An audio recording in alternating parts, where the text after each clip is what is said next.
தினம் ஒரு திருக்குறள் வழங்குபவர் உங்கள் லட்சுமி கல்யாண். குறள் எண் 949. இப்போ நம்ம ஆஸ்பத்திரிக்கு போகிறோம். போன உடனே டாக்டரை யாரும் என்ன செய்ய மாட்டாங்க, பார்க்க விட மாட்டாங்க. அங்கே ஒரு நர்ஸ் இருப்பாங்க, அதாவது செவிலியர் இருப்பாங்க. அவங்க நம்மளை கூப்பிடுவாங்க.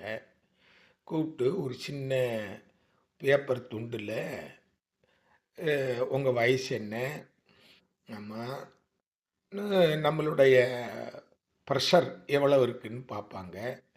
அப்புறம் நம்மளுடைய விரல்ல ஒரு மிஷினை வச்சு நம்மளுடைய இதய துடிப்பு எவ்வளவு இருக்குது, ஆக்சிஜனுடைய அளவு எவ்வளவு இருக்குது அப்படின்னு பார்ப்பாங்க.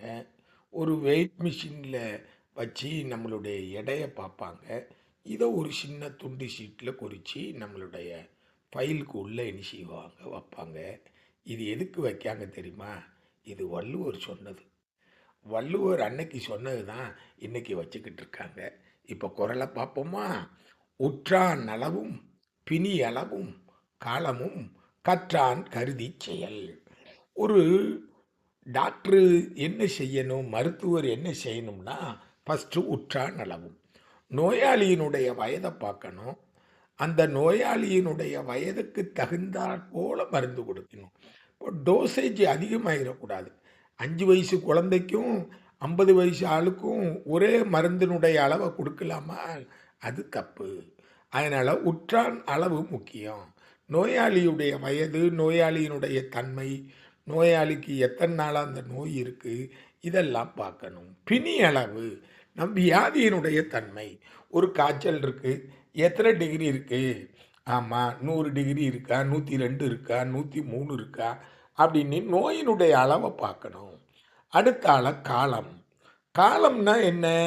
எவ்வளவு நாளாகி இருக்கு, இந்த வியாதி எத்தனை நாளாகி இருக்கு, இதை பார்க்கணும். இதுதான் ரொம்ப முக்கியம். இது ஒரு டாக்டரு எதன் அடிப்படையில் சிகிச்சை அளிக்கணுங்கிறத வள்ளுவர் 2000 ஆண்டுகளுக்கு முன்பாகவே ஒரு நோயாளியினுடைய வயதை பொறுத்து, வியாதியினுடைய அளவை பொறுத்து, எவ்வளவு நாளாக இந்த வியாதி இருக்குங்கிறத பார்த்து இது நமக்கு சிகிச்சை அளிக்கணுங்கிறத வள்ளுவர் என்ன செஞ்சிருக்கிறாரு, சொல்லியிருக்கிறாரு. இதற்கு நீங்கள் மாறா சிகிச்சை அளிச்சேன்னு வச்சுக்கிடுங்களேன். 5 வயசுக்கு கொடுக்கக்கூடிய, 50 வயசுக்கு கொடுக்கக்கூடிய ஒருத்தருக்கு மாத்திரையினுடைய அளவை 5 வயசு பிள்ளைக்கு கொடுத்தேன்னு வச்சுக்கிடுங்க, அது ரொம்ப பாதிச்சிடும். இது மாதிரி தான் மனிதனுடைய வாழ்க்கை. அவன் செய்த பாவ புண்ணியத்தினுடைய அளவு, அவன் இந்த பூமிக்கு கொண்டு வந்த வரம், இதை பொறுத்து தான்